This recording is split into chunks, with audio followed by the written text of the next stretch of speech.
Here is the big one. Something you want to watch out for what may be spoiling the growth for your team or for your product and for yourself. We have a clear anti-pattern, and you can see this very often. The anti-pattern is about overcommitting. It's a very common anti-pattern where teams commit to more work than they can realistically complete in a sprint. And the repercussions of doing so is that leads to burnout or missing deadlines or a lack of trust between team members and stakeholders, or multiple of the above. So indicators. How do you find out when this is happening? What are the things that may be saying, this is not an exhaustive list? These indicators may be a sign of this happening. One could be about the consistent missed of the sprint goals. Another is about the volume of the bags. How many bags are showing up, things that are quite not working as expected.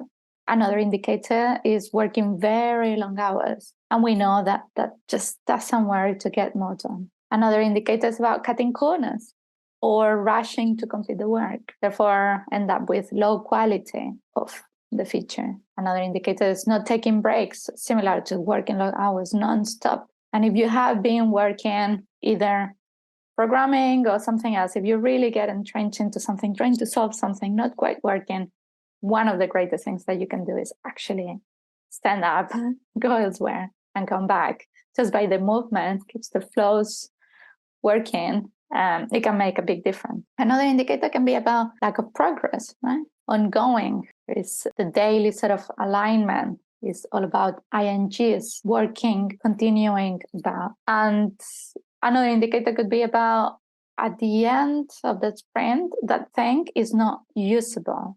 What we have deployed, the features that we have deployed, or new products we put into the market can be used. That meaning maybe we only have the logic, the business logic, or we only do performance in the database, or perhaps we have nothing about the UI, or it's only UI, so it's not a complete thing that can be used.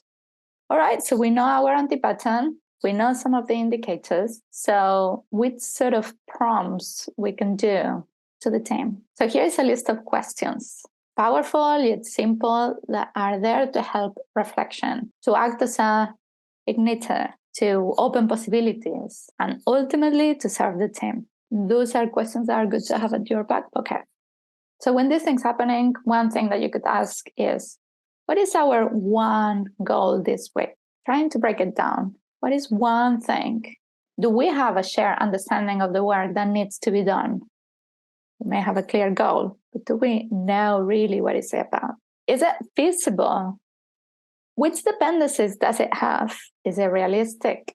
If we were to slice it in half and yet have something usable, something that can be used by our customers, how would that look like? What may hinder us along the way?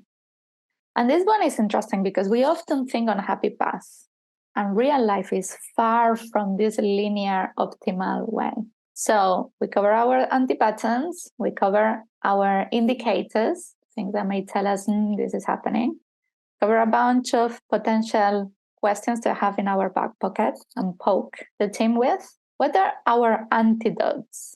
First, easy to say, not so easy to apply, is being realistic. Be an active participator to set achievable goals, to encourage honest, capacity discussion. Are we setting ourselves for failure? There is no joy on that. Let's find joy in what we do and how we do it. Be realistic.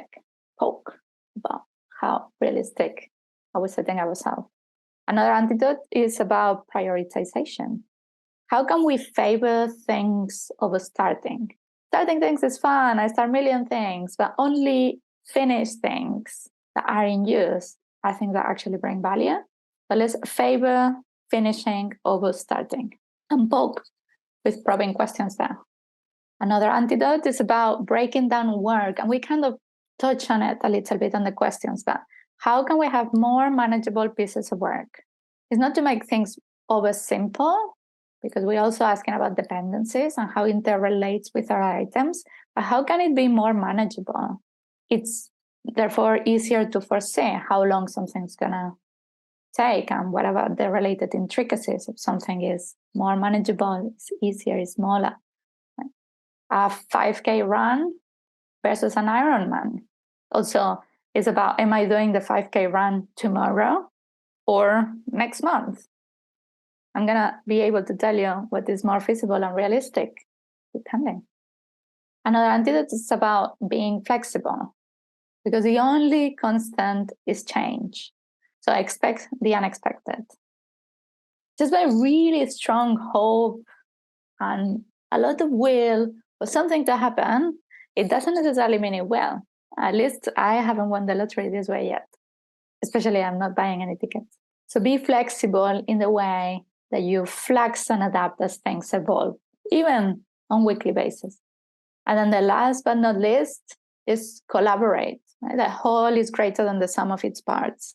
Trying to infuse collaboration, how we attack that goal, how we attack the manageable pieces of work, how we are setting ourselves for together, stronger together. And that is it. We're talking today about overcommitting. I hope I give you a bunch of different things so you are able to see. We all have those indicators. You are able to probe with those powerful questions. You get clear antidotes of different things that you can apply. And then let me know how it goes. Also, you have your Scrum guide as an open source. We are collaborating together to make a guide for all Scrum Masters. How can we become better at what we do? And so just check it out. We have another video about it and help us to make it better. See you soon.